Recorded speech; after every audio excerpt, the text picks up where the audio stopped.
Myanmar में आए भूकंप के झटके ने म्यांमार समेत 5 देशों को हिला कर रख दिया। म्यांमार का ये भूकंप मौत की ऐसी तबाही लेकर आया जिससे हर तरफ चीख पुकार मच गई। धरती के कांपने से बड़ी बड़ी इमारतें ढह गई और उन इमारतों के मलबों में कई जिंदगियों ने दम तोड़ दिया। म्यांमार और उसका पड़ोसी देश थाईलैंड थर्रा उठा। डगमगाती बिल्डिंग्स सेकंड में धाराशाही हो गई। भूकंप की तस्वीरों को देखकर दिल दहल गया। म्यांमार, थाईलैंड के अलावा बांग्लादेश, चीन और भारत में भी भूकंप के झटके महसूस किए गए। भारत के मेघालय में भी भूकंप के झटके महसूस किए गए हैं।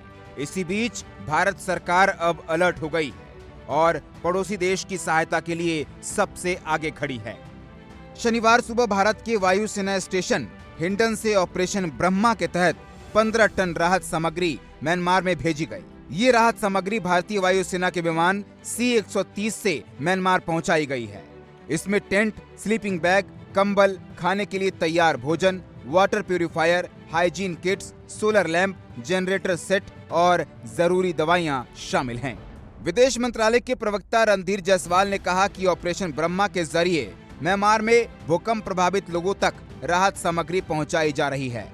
भारत भीषण भूकंप से प्रभावित म्यांमार के लोगों की सहायता के लिए फर्स्ट रिस्पॉन्डर बन के तैयार है। 15 टन राहत सामग्री की हमारी पहली खेप यांगून में पहुंचा दी गई है।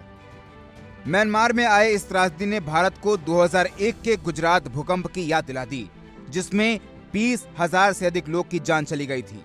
वहीं 1,67,000 से अधिक लोग घायल हुए और लगभग 4 लाख घर नष्ट हो गए थे। भारत भूकंप के दर्द को समझता है, इसलिए आज म्यांमार के साथ बड़े भाई की तरह खड़ा है। म्यांमार थाईलैंड में 200 साल का सबसे घातक भूकंप माना जा रहा है। रिक्टर स्केल पर भूकंप की तीव्रता 7.7 मापी गई है। सैकड़ों लोग मलबे में दब गए हैं।